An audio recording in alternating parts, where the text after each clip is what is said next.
Queria convidar você a abrir sua Bíblia no primeiro livro de Tessalonicenses, capítulo 2, versículos de 1 a 12. Nós vamos meditar nessa palavra agora pela manhã. Primeiro livro de Tessalonicenses 2, versículos de 1 a 12. Você pode ficar de pé por um momento para lermos a palavra de Deus, orarmos e meditarmos nesse texto. Irmãos, vocês mesmos sabem que a visita que lhe fizemos não foi inútil. Apesar de termos sido maltratados e insultados em Filipos, como vocês sabem, com a ajuda de nosso Deus, tivemos coragem de anunciar-lhes o Evangelho de Deus em meio a muita luta.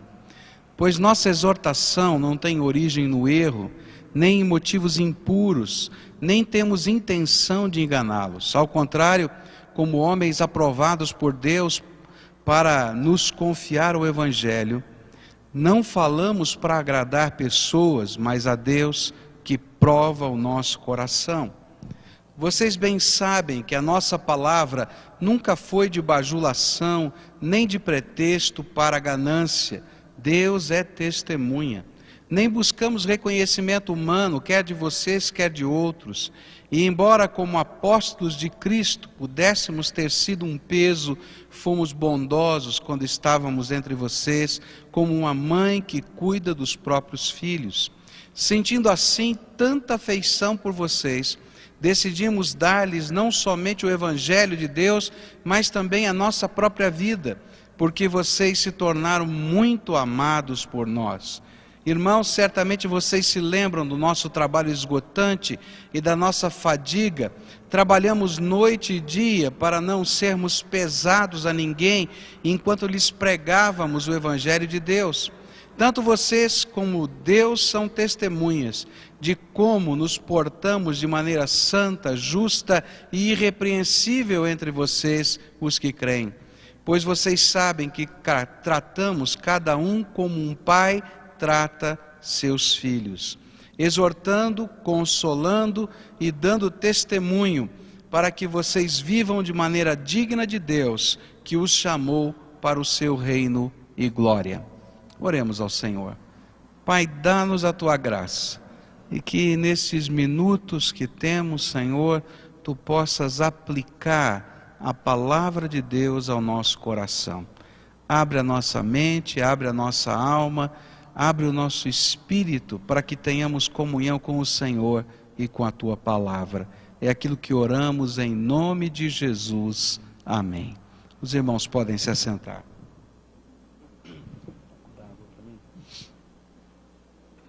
Nós estamos estudando o livro de 1 Tessalonicenses, começamos no capítulo 1 e ali vimos os efeitos do Evangelho na vida de um cristão. O que é que o Evangelho faz na nossa vida? Quando começa o capítulo 2, nós vamos aprender com o apóstolo Paulo, nesses versículos de 1 a 12, algumas figuras, algumas ilustrações que ele usa para descrever o ministério, o serviço cristão. Como é que nós, servos de Deus, nos portamos? Como é que nós, servos de Deus, trabalhamos para a glória do Senhor? E esse é o tema do capítulo 2, versículos de 1 a 12. Nós vamos encontrar 3 figuras que Paulo vai apresentar para a gente.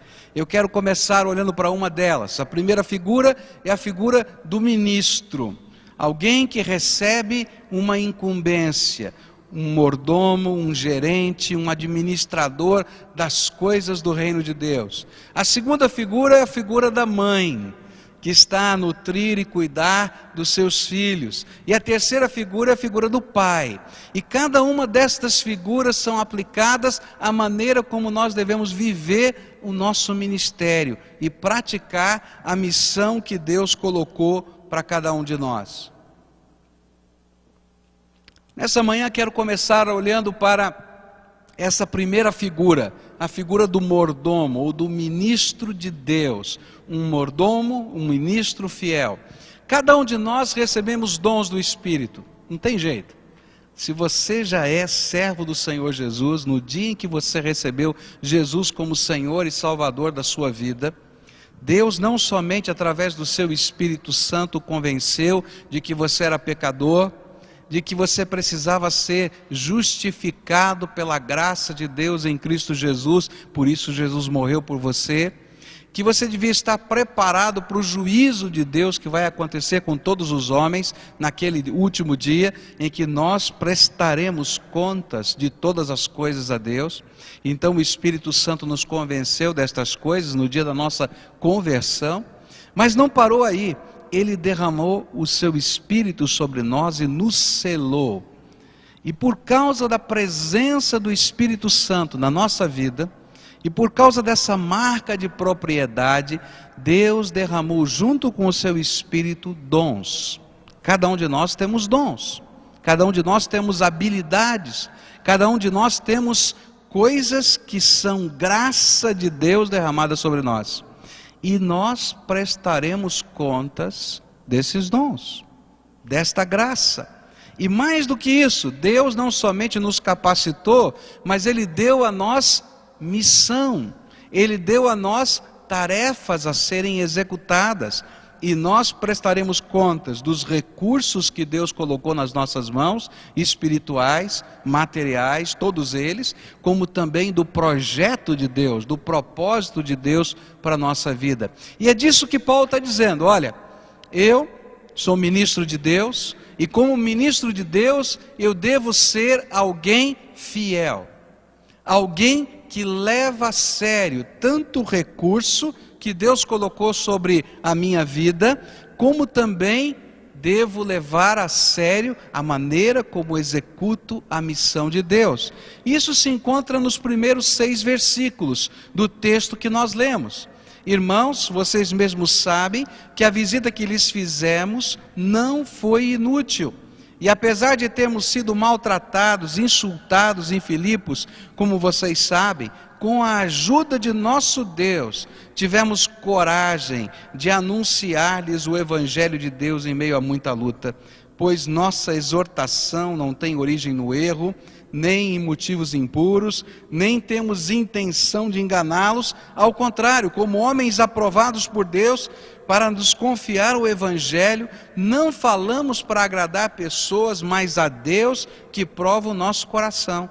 Vocês bem sabem que a nossa palavra nunca foi de bajulação, nem de pretexto para ganância. Deus é testemunha, nem buscamos reconhecimento humano, quer de vocês, quer de outros.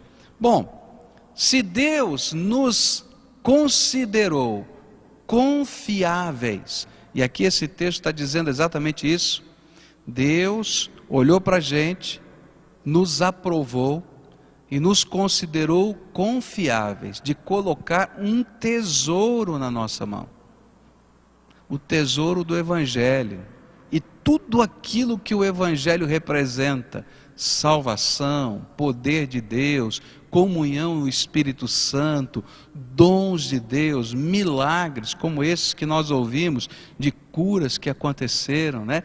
Milagres do caminhar de Deus que está agindo e acontecendo na nossa vida. Algumas semanas atrás aconteceu alguma coisa muito gostosa aqui no meio da nossa igreja, porque isso faz parte do tesouro que Deus colocou para nós. Um menino de 12 anos caiu de paraquedas aqui na igreja, se a gente pode dizer assim. Chegou aqui na igreja, veio encaminhado por uma família da igreja. É um menino de rua, de 12 anos de idade. Garoto de tudo, cabeça de moleque. Estava há 30 dias na rua. Uma história muito triste, não é? O pai matou a sua mãe na frente dele. O pai foi preso e a mãe morreu, e ele ficou sem quem cuidasse dele. Aí foi acolhido por um irmão do seu pai, que era viciado, que bebia, que maltratava, e depois de ser espancado várias vezes naqueles momentos de embriaguez, o garotinho saiu para a rua e disse: vou morar na rua. E ele caiu de paraquedas aqui na igreja, foi procurar alguém, chorava, contava a sua história, não sabia o que fazer. A gente também não sabia o que fazer. O que você faz numa situação dessa? Ele dormiu aqui na igreja, uma quinta-feira, uma sexta-feira, um sábado, um domingo, e a gente não sabia o que fazer. Os meninos, os adolescentes o adotaram, levavam para casa, levavam para almoçar, saíam com ele. Uma família da igreja se compadeceu, levou para dormir um fim de semana na sua casa, mas não podia ficar assim, ele só tinha 12 anos de idade. E aí então a área de ação social da igreja entrou em ação, assistentes sociais da igreja foram trabalhar, foram levantar toda a história da família, descobriram os avós desse garoto. Esse garoto hoje mora com seus avós, está bem, graças a Deus, já veio à igreja várias vezes, já visitou as famílias que o acolheram, liga toda semana para bater papo, para conversar. Gente, esse é o tesouro que Deus está nos dando, é o Evangelho.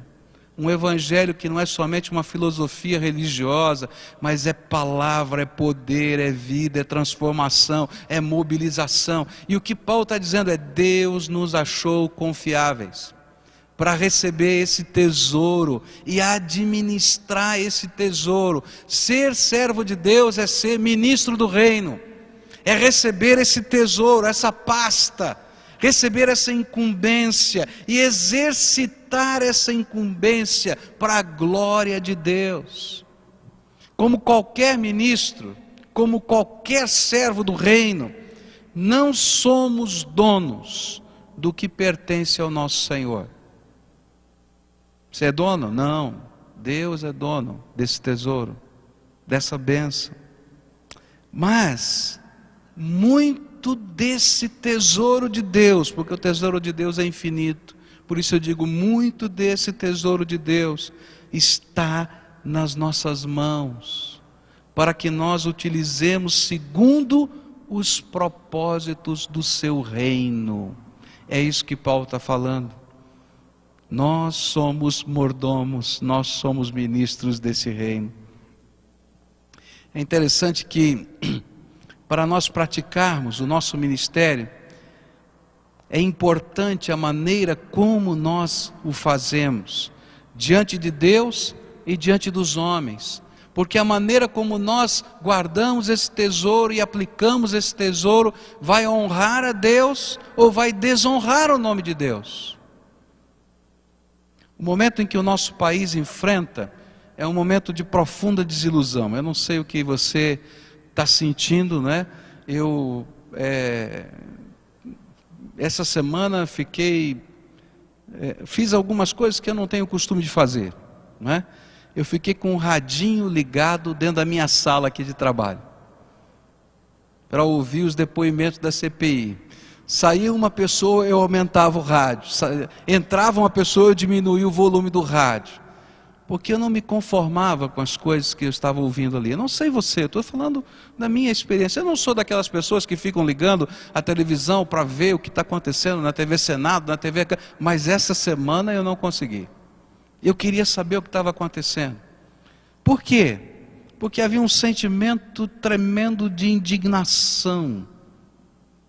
Porque os ministros da nossa terra, do nosso país, não foram fiéis.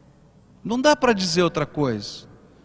A gente começa a ouvir falar de tanto dinheiro, e alguns repórteres começaram a ver quanto pesava uma mala com aquele dinheiro. A gente fica pensando, meu Deus, isso é dinheiro da gente, é dinheiro público. E aí sentimento de indignação pela infidelidade, pelo roubo, pela maneira tão estranha de lidar com o tesouro nacional. Mas meus irmãos, quando eu estava meditando nesse texto, o Espírito Santo falou para mim assim: e você? E você? Eu coloquei um tesouro muito maior nas tuas mãos. Eu coloquei a minha graça, a glória, a honra, o poder, a ação do Espírito, os milagres de Deus.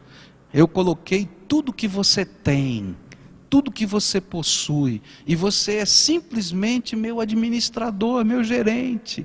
Gerente das coisas espirituais e gerente das coisas materiais, porque tudo que temos não é nosso, é emprestado, um dia teremos que devolver. Jeremias faz uma paródia tremenda com isso. A gente imagina que é dono das coisas, não é? Eu imagino que esse saxofone seja, não é, uma relíquia, ninguém pode mexer, não é verdade? Deve ficar guardado. Eu fico imaginando, porque eu tenho as minhas coisas assim também, mas eu quero dizer que ele não é teu. Não é teu, porque nada é nosso, tudo é de Deus. Jeremias faz uma paródia interessante, ele diz assim: olha que coisa esquisita é o homem. Ele vai num cartório, né, e ele lá no texto fala que vai na porta da cidade, que era o cartório daquele tempo. Ele vai no cartório e faz um documento dizendo que aquele pedaço de terra é dele. Você já foi no cartório assinar uma escritura? Não é? E ele diz, depois passa alguns anos e ele morre.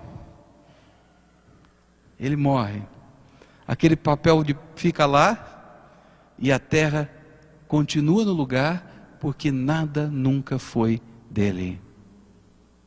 Sabe o que Deus está dizendo? É que aquele sentimento de indignação que nós estamos vivendo diante da nossa nação é aquilo que às vezes Deus sente conosco, quando Ele vê tudo quanto Ele colocou sobre as nossas mãos, para que nós administremos para o reino de Deus e para a glória dEle, para resgate de vidas, para salvação, para transformação, e nós estamos usando só para os nossos deleites.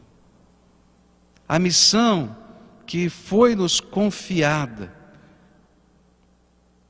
a missão que foi nos confiada é muito maior do que a missão que foi confiada ao governo brasileiro, e que nós estamos indignados. Nós estamos indignados porque muitos de nós votamos, outros não, mas a grande maioria dessa nação, 50 e tantos milhões de brasileiros votaram numa esperança de mudança social, numa esperança de que o desvalido dessa terra pudesse ser visto e atendido. E de repente, quando a gente ouve isso acontecendo com aqueles que pareciam ser a nossa esperança, a gente diz, então não tem jeito, não tem esperança, porque eles não estão fazendo diferença social nenhuma. Mas o Espírito Santo de Deus nos diz assim, e nós? Meus irmãos, a missão que nos foi delegada é muito maior. Nós não estamos aqui apenas para fazer uma diferença social, ainda que faça parte da nossa missão isso, mas nós estamos aqui para fazer uma diferença eterna, não temporária. E o que a gente está fazendo com tudo quanto Deus colocou nas nossas mãos?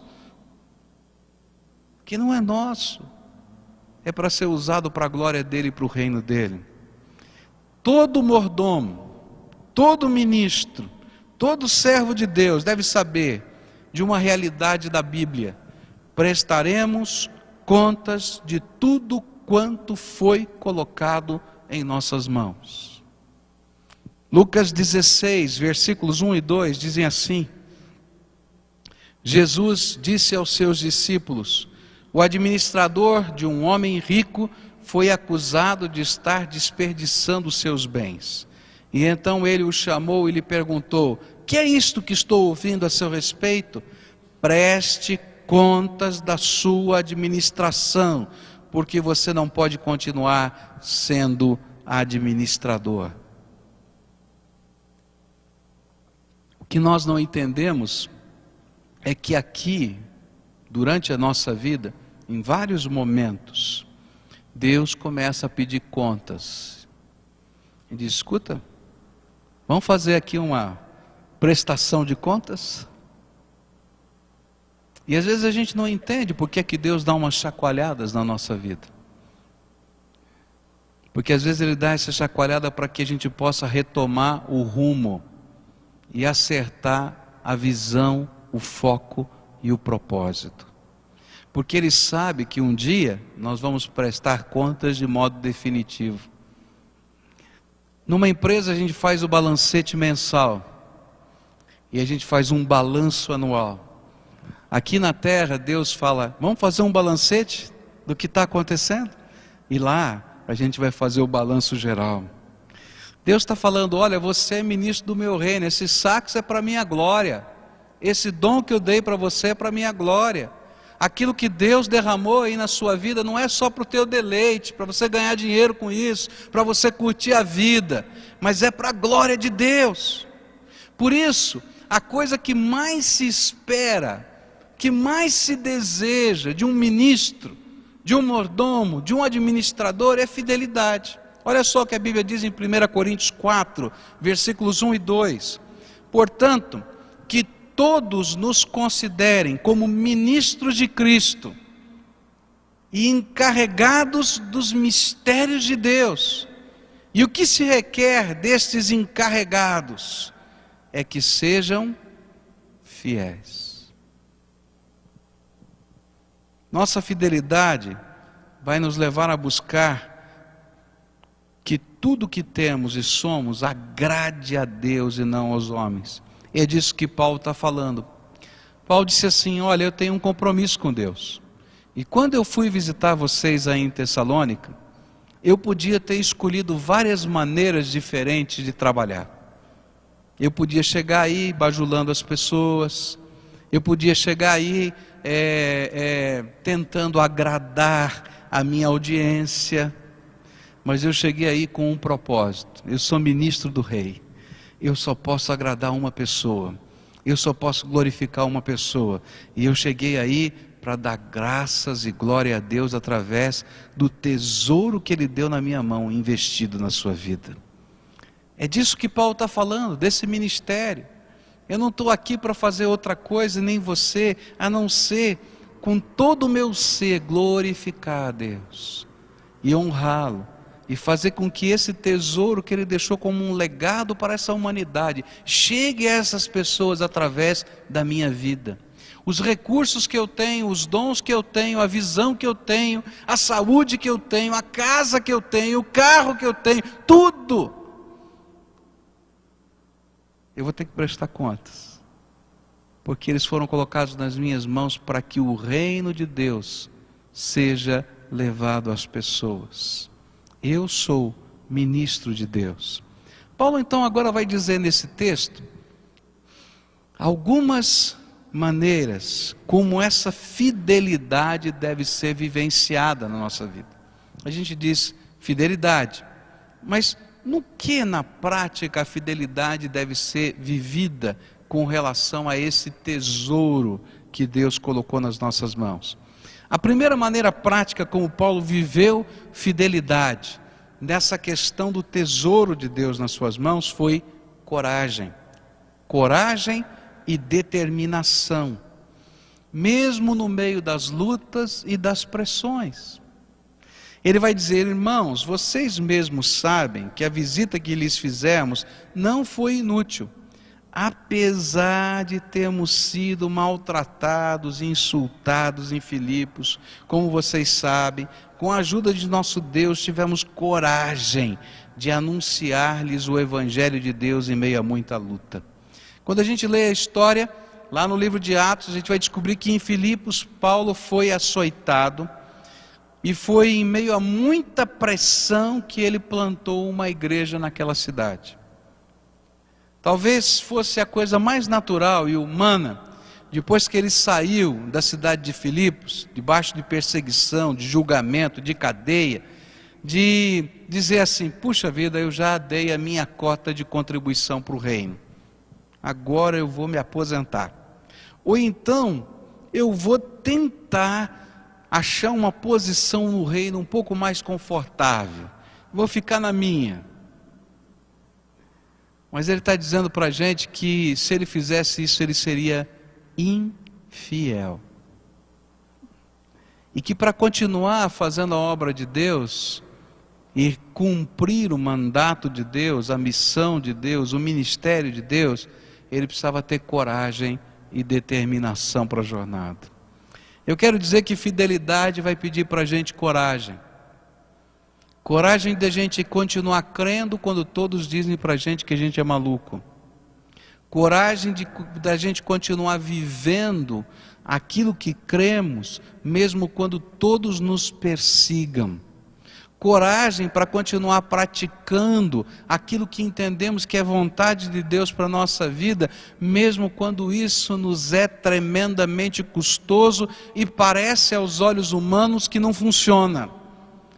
Coragem para ser a contradição do mundo, onde as pessoas vão olhar para a gente e dizer: você, para com isso, vê se você evolui um pouco, porque você é um retrógrado. Coragem para ser o que Deus quer e não aquilo que o mundo quer que sejamos. E não tem jeito, queridos, de viver fidelidade. Fidelidade no trabalho, na honestidade, fidelidade nos valores, fidelidade na família, na sexualidade, na sua postura social, se a gente não tiver coragem. Coragem para dizer sim e coragem para dizer não.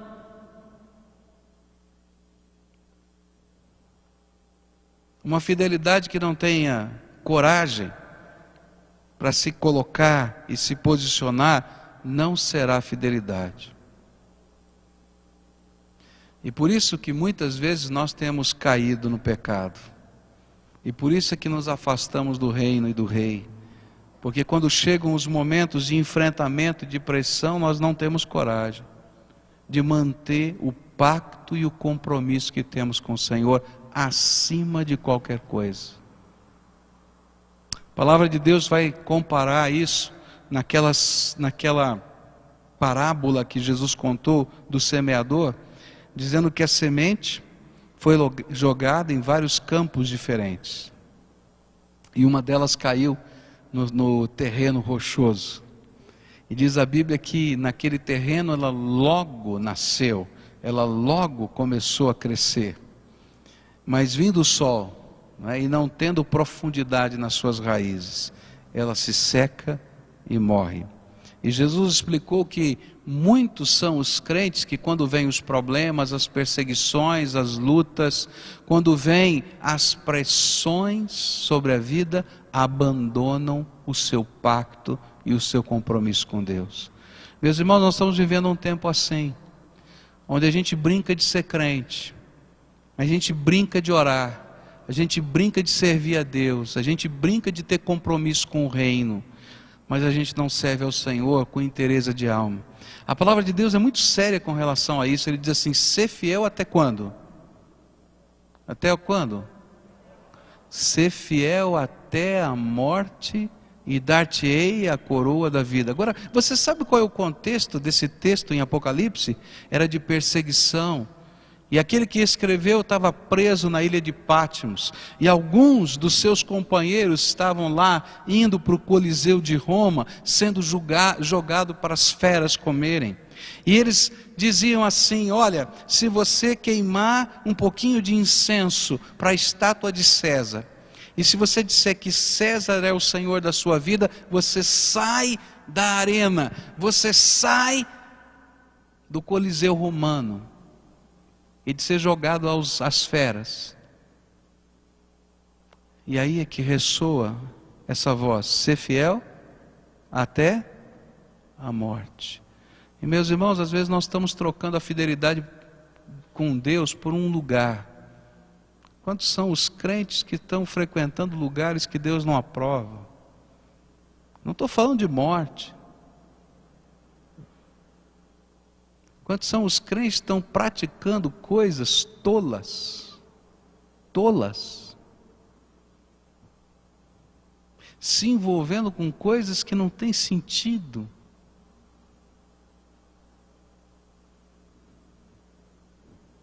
Paulo está dizendo: olha, você é ministro desse reino. A gente está escandalizado por causa de CPMIs que passam na televisão. Gente, você já pensou se a minha vida ou a sua vida fosse passada no telão? Ministro do Rei dos Reis. Mas um dia a Bíblia diz que vai ser passada a minha vida e a tua vida no telão. Segunda maneira como essa fidelidade se demonstra é com relação à nossa mensagem. Essa nossa mensagem, ela está comprometida de modo inalienável com a verdade. Verso 3 diz assim: pois nossa exortação não tem origem no erro, nem em motivos impuros, nem temos intenção de enganá-los. A nossa exortação, a nossa palavra, a nossa vida não tem vínculos com o erro. Fidelidade é levar a verdade, a mensagem de Deus como ela é. É um compromisso inalienável com a verdade de Deus em amor. Eu estava ouvindo essa semana dois jornalistas discutindo e dizendo se o Roberto Jefferson ia perder o seu mandato, ia ser cassado ou não ia ser cassado. E aí um deles dizia assim: olha, a única coisa que dá para cassar o Roberto Jefferson é porque ele mentiu na tribuna. Ele falou isso na tribuna. Porque do resto, eu acho que não vão conseguir fazer nada. Ah, tá bom. E aí então virou o outro jornalista e disse assim: mas só ele mentiu na tribuna? E aí então o outro respondeu: não, é o seguinte, ele mentiu, os outros todos se equivocaram. E aí eu fiquei pensando, que coisa interessante, né? Como nós somos. A gente dá risada daquilo que os dois falaram, mas quantas vezes nós estamos brincando com a verdade e usando meias verdades, quando a Bíblia nos diz que o pai da mentira é quem? É o diabo. Paulo está dizendo: você quer saber o que é ser um servo fiel a Deus?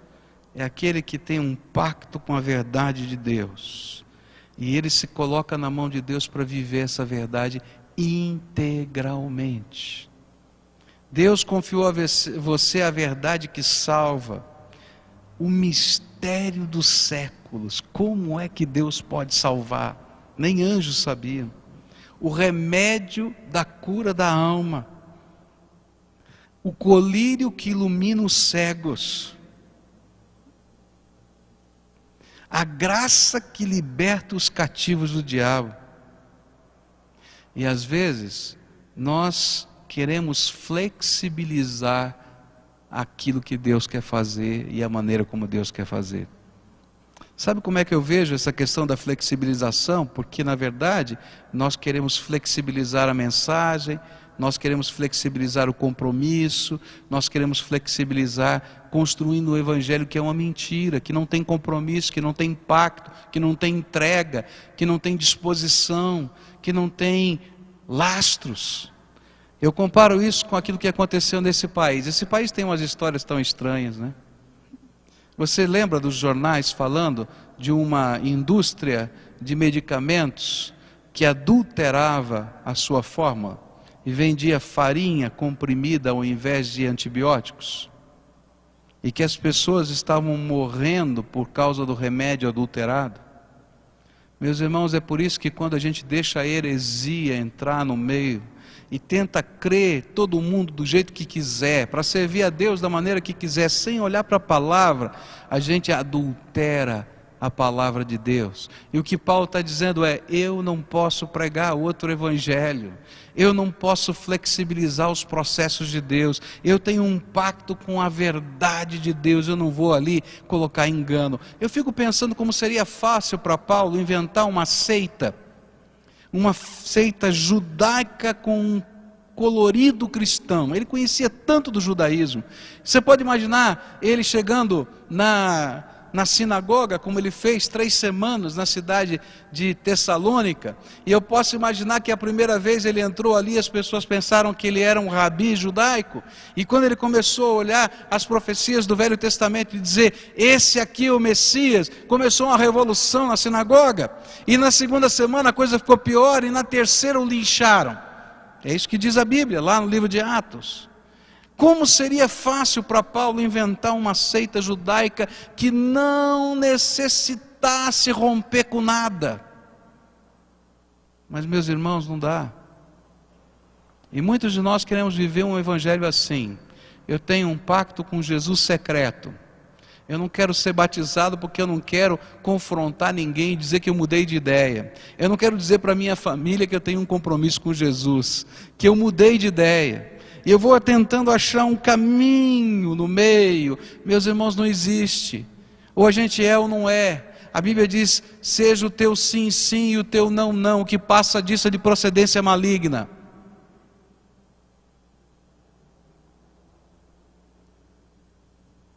Fidelidade é não flexibilizar a verdade.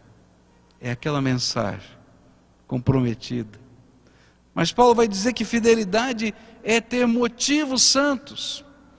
É interessante que a gente pode ter a mensagem certa com motivos errados, não é verdade? Você acredita nisso?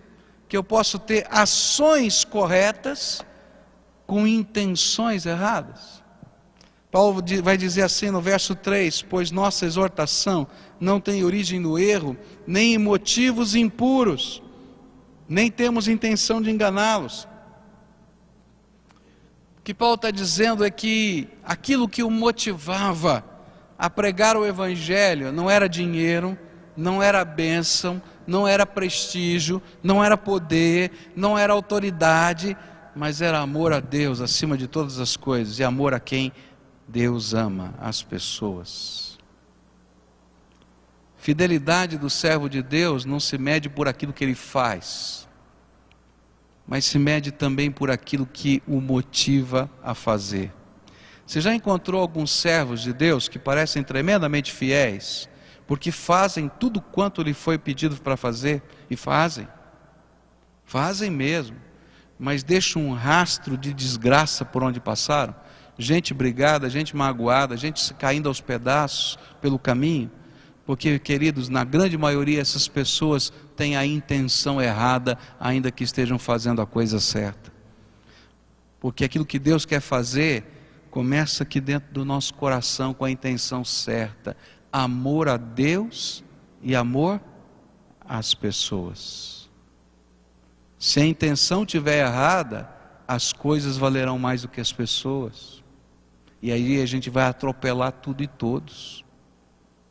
Se a intenção estiver errada, às vezes eu vou valer mais do que o objeto daquilo que eu estou fazendo, e o que eu quero é aparecer, o que eu quero é o aplauso, o que eu quero é o controle, é o poder.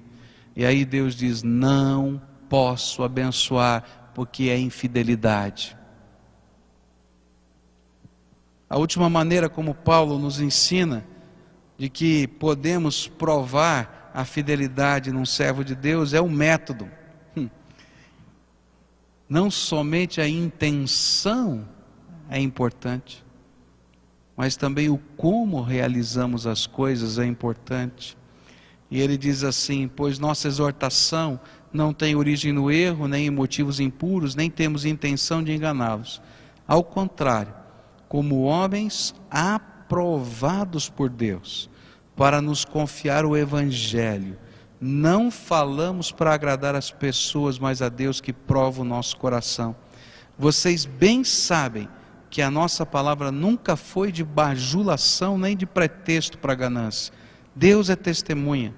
Nem buscamos reconhecimento humano, quer de vocês, quer de outros. A fidelidade nos leva a checar os nossos métodos. Talvez você mais tenha ouvido essa semana nos noticiários, foi aquela a máxima marxista, não é? Os fins justificam os meios. Ninguém acredita nisso, nem a sociedade, nem Deus. Fins e meios precisam ser santos. Fidelidade é aquele ministro de Deus que não está aqui para montar armadilhas. Por isso ele não usa esse engano. Essa palavrinha aqui é montar arapuca, montar armadilha. Fidelidade não é usar de bajulação, porque bajulação nesse contexto é uma maneira de exercer manipulação, é fazer acepção de pessoas. Fidelidade não é alguém que está interessado no dinheiro, mas é santidade. Não é essa santidade envolvida no pretexto para extorsão. Por isso muitas igrejas evangélicas têm caído no descrédito popular. Fidelidade não é um pretexto para a gente subir no pedestal do orgulho e ser aplaudido pelos homens. Fidelidade é copiar o modelo de Jesus. E eu queria terminar essa mensagem com essa cena. Um líder fiel, Jesus, um mordomo fiel, porque ele recebeu uma missão do Pai e levou até o fim. E sabe qual é a cena mais impressionante para mim desse líder fiel? Sobre o método. Na noite em que ele vai ser traído e vai ser preso, os seus discípulos estão conversando no jantar. Eles vão celebrar a ceia. Está tudo preparado para algum lugar muito especial. A comida está pronta, tudo está pronto. E o tema da conversa entre eles era: quem será o primeiro-ministro, o mais importante no reino de Deus? Jesus é o rei, mas quem é o mais importante? E aí Pedro dizia: não, eu vou ser o primeiro-ministro. Eu acho que João dizia: não, por que você? Você é muito metido, cara, sou eu. E o outro dizia: não, Tiago, não, de jeito nenhum, nem vocês dois, eu sou o mais ponderado. Você é meio afoito aí, Pedro. Você, João, é muito bravo, você já quer matar todo mundo, que caia um trovão do céu. Eu sou o cara mais ponderado, mais equilibrado, eu tenho que assumir o ministério, a pasta. E aí Jesus está ouvindo tudo aquilo. E aí eu vou ver o método de Jesus ministrar nas nossas vidas. A Bíblia diz que ele pegou uma toalha, amarrou como um avental, pegou uma bacia, colocou água e saiu para lavar os pés dos seus discípulos. E a hora que eles estavam discutindo, eu imagino que isso foi bem assim, enquanto eles estavam na veemente discussão para saber quem é o primeiro do reino, Jesus começa a lavar os pés deles. Ele disse: mas o Senhor lavando os pés? E aí Jesus vai ensinar que lá fora no mundo, o líder, o mordomo, o ministro, o dono da pasta, é aquele que espera ser servido pelos homens. Mas aqui, no povo de Deus, o ministro, o servo, o mordomo, é aquele que serve em nome de Jesus para a glória de Deus Pai. E o método da nossa fidelidade, do nosso jeito de servir, é nos colocarmos na mão de Deus para a glória dele e sermos uma bênção na vida das pessoas, mesmo que isso nos custe, mesmo que isso represente perder. Porque as pessoas são mais importantes. E o Deus a quem servimos é Senhor sobretudo. Essa é uma lição de fidelidade que eu preciso aprender, que você precisa aprender, e que nós precisamos viver. O mundo está cansado de ministérios e ministros infiéis. O mundo está cansado e desacreditado de líderes que não estão dispostos a pagar preço algum, que querem ser servidos ao invés de servirem. Mas quando se levantam homens e mulheres cheios do Espírito Santo para serem ministros do Rei dos Reis e Senhor dos Senhores, nesta unção e nesta visão, onde eles passarem farão diferença.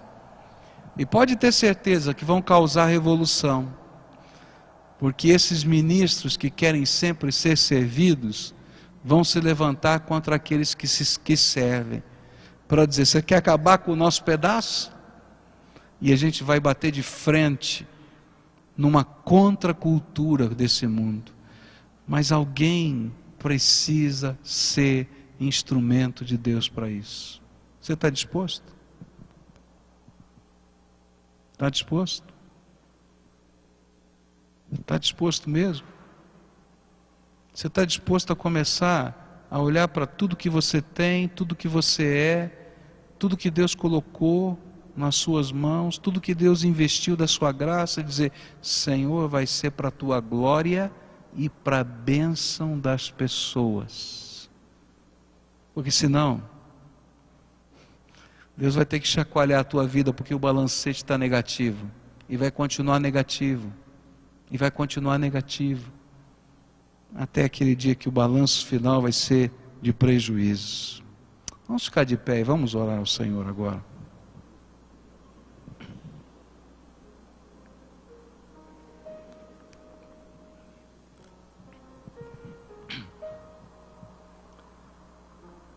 Pai, aplica essa palavra ao nosso coração e torna, Senhor, concreta. O que, Senhor, vivemos em que falta coragem para que a fidelidade se transpareça? Revela para nós, Pai. O que, Senhor, tem faltado verdade? Que coisas temos flexibilizado? Tentado fazer do nosso jeito com aparência de que é para o Senhor. Mas o Senhor não aceita, como não aceitou aqueles bois oferecidos em sacrifício por Saul. Quando Samuel chegou lá e disse: que mugido é esse que escuto? Porque tudo era para ser destruído. Ele disse: só separei os bois para ofertar ao Senhor. Senhor, revela-nos a verdade e revela-nos a mentira disfarçada de verdade em nós. Senhor, revela, Pai, aquilo que às vezes é tão difícil para nós enxergarmos. Parece-nos mais fácil ver isso nos outros. Mostra-nos, Senhor, a nossa intenção.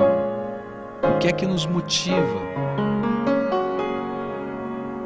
Revela para nós. Passa, Senhor, pelo Teu prumo, de tal maneira que nós possamos ter o Teu padrão ali revelado. Revela para nós, Pai. Revela para nós, Senhor, os métodos. Porque tanto os fins quanto os meios precisam ser santos. Revela-nos, Pai. E faz algo novo no nosso estilo de vida. Eu sei, Senhor, que a grande tentação é sairmos daqui, é desligarmos a nossa mente daquilo que ouvirmos e voltarmos a nos conformar com a nossa infidelidade. E é por isso, Pai, a Tua indignação descrita lá no livro de Ezequiel, quando o Senhor falou ao profeta: eles são como aqueles que vão a um concerto, a um teatro, que acham bonito tocar, se alegram no momento, vão embora e se esquecem, e nada muda, e nada se transforma. Jesus, que assim não seja entre nós, e que haja, Senhor, um pacto, um compromisso de fidelidade até a morte, para a glória de Deus Pai. Faz isso conosco, é aquilo que oramos em nome de Jesus. Amém e amém. E nós oramos e cantamos dizendo: Deus, traz-me cada vez mais, traz-me junto a Ti, para que a nossa vida seja a vivência do que aprendemos no sermão.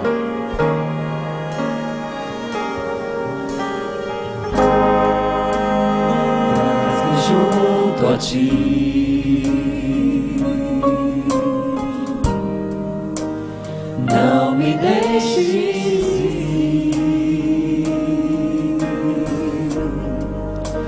Entrego tudo a Ti, Senhor,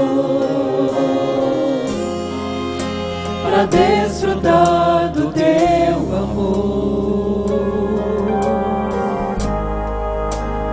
És meu bem-querer,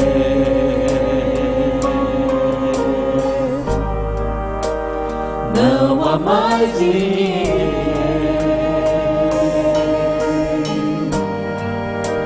pois nada posso comparar teu abraço a me embalar. Guia-me, Senhor, traz-me junto a ti.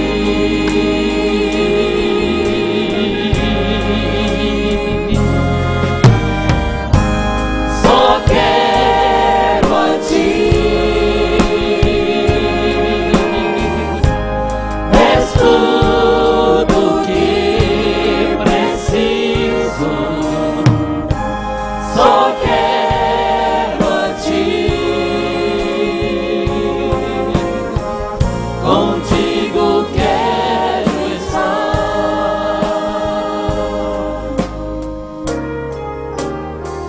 Agora os homens. Traz-me junto a ti.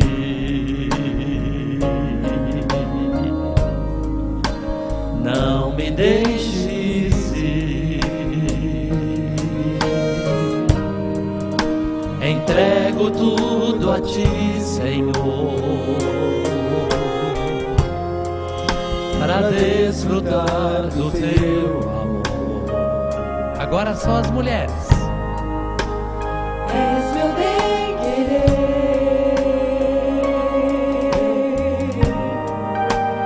Não há mais ninguém, pois nada posso comparar ao teu abraço me embalar. Todos nós? Guia-me, Senhor, traz-me junto a ti.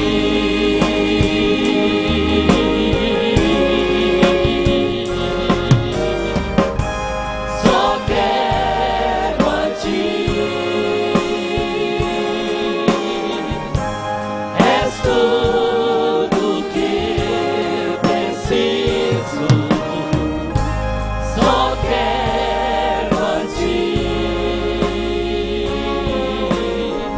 Contigo quero estar. Só quero a ti. És tudo que preciso. Só quero a ti. Contigo quero estar. Contigo quero estar.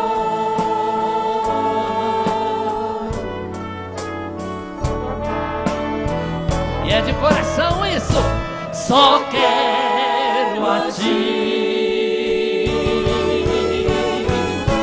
És tudo que preciso.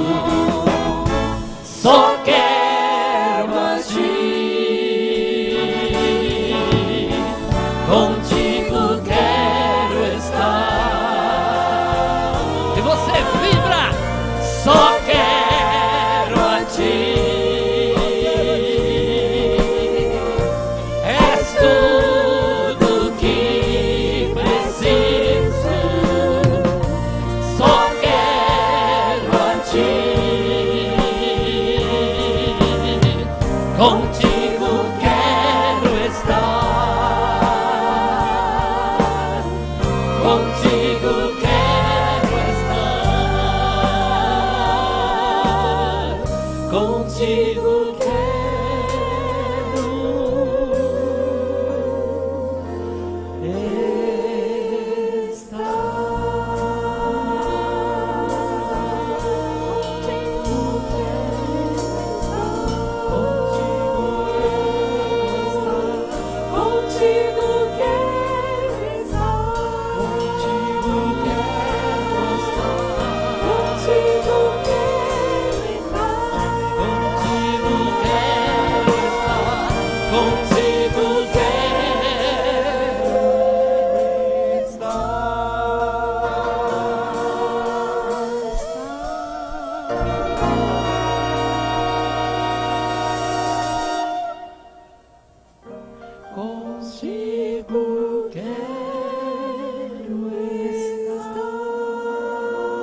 chamar aqui o pastor Márcio Sinoré, o pastor Anselmo.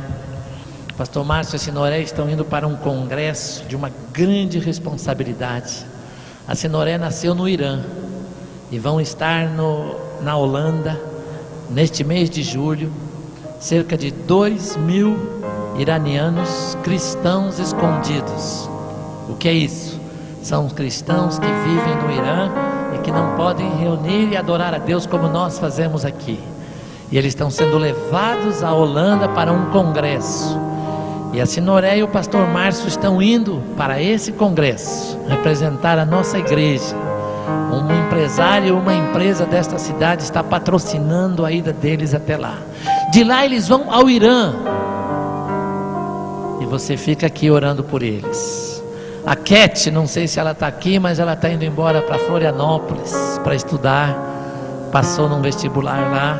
E ela vai para lá para ser nossa missionária enquanto estuda. Queria chamar a Lígia, a Ilse, a Isabel Miller. Elas estão indo para a Europa também nesse mês, para um festival mundial de coros que vai acontecer lá. E o coro daqui da cidade, o Colégio Cantoro, foi escolhido para representar o Brasil. E essas 3 irmãs nossas estão indo lá para nos representar. E você fica orando por elas enquanto elas fazem essa viagem. Elas vão cantar na Suíça, na Alemanha, em Portugal. E você fica orando por elas, porque elas vão lá como servas nossas. E pastor Anselmo é o nosso grande missionário que está de volta. Não perca daqui a alguns domingos o testemunho dele, o que Deus fez lá. Lúcio e Flávio estão aqui hoje? Vem cá, Lúcio Flávio, o nosso jogador e o nosso missionário lá na Arábia Saudita. Vem cá, Lúcio Flávio. Cadê a Angélica? Cadê o neném? Venham cá. São missionários nossos. Eles vão, eles vêm. Não entendi. Chega aqui e fala. Muita gente para me lembrar coisa. Me ajuda, Sabino. Quem que está aí que eu preciso chamar? A irmã Carmen. Cadê a Carmen? Ela está indo para não sei para onde também. Para a Suíça também. Esse mês. É muita gente da PIB viajando. E a igreja orando por essa gente toda. Pastor Pascoal, a Cleusa, a Zelda, eu, a Gerda Mitty, tem um monte de gente indo para um monte de lugar. O Valentim está aqui. Aqui o irmão Valentim, que estava doente, que está vindo na igreja hoje. Está saindo um livro do irmão Ercindo Valentim. Vem cá, Anselmo, vem orar por todos nós. E que bom ter o Anselmo de volta.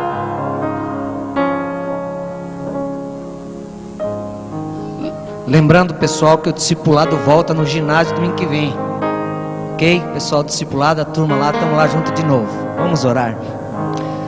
Paizinho querido, nós te louvamos e te agradecemos porque somos preciosos para o Senhor, cada um de nós, Pai. Somos como uma peça num tabuleiro de xadrez, onde o Senhor move na direção que o Senhor quer, para nos usar para o louvor da tua glória. Eis aqui teus servos, Senhor. Uns chegando, outros indo, tudo a Deus movidos pelo Senhor. Queremos nos colocar diante de Ti, porque Tu és o nosso Rei, Tu és o nosso Senhor, o nosso Salvador. Pedimos a guarda dos Teus anjos, Senhor, para cada um que aqui está, Senhor. E nos colocamos como instrumento nas Tuas mãos, para dar suporte a cada um deles, para que eles possam cumprir a missão que o Senhor tem preparado para cada um, para onde eles estão indo. Queremos lhe agradecer pelo que o Senhor tem feito na nossa vida, através da nossa vida, na vida do teu povo, da tua igreja e através da tua igreja no mundo. Nós não temos palavras para agradecer, Senhor, e diante de nós está tudo aquilo que o Senhor tem feito, e só temos aqui nos prostrar diante de Ti, nos humilharmos diante de Ti, e cada um de nós nos colocarmos diante do Senhor, para que o Senhor realize maravilhas através de nós.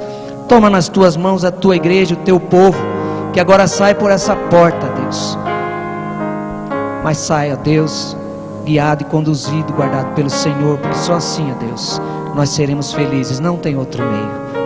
Muito obrigado, Deus, pela Tua palavra que falou poderosamente ao meu coração. Louvado seja o Teu nome, porque este púlpito é sadio. Louvado seja o Teu nome, porque o Senhor encontra liberdade para falar ao coração do Teu povo. Por isso, ó Deus, continua a ter misericórdia de nós e derramar graça sobre nós. É a oração que te fazemos no nome precioso e poderoso de Jesus. Amém. Amém. Amém. Por favor, os irmãos podem se assentar?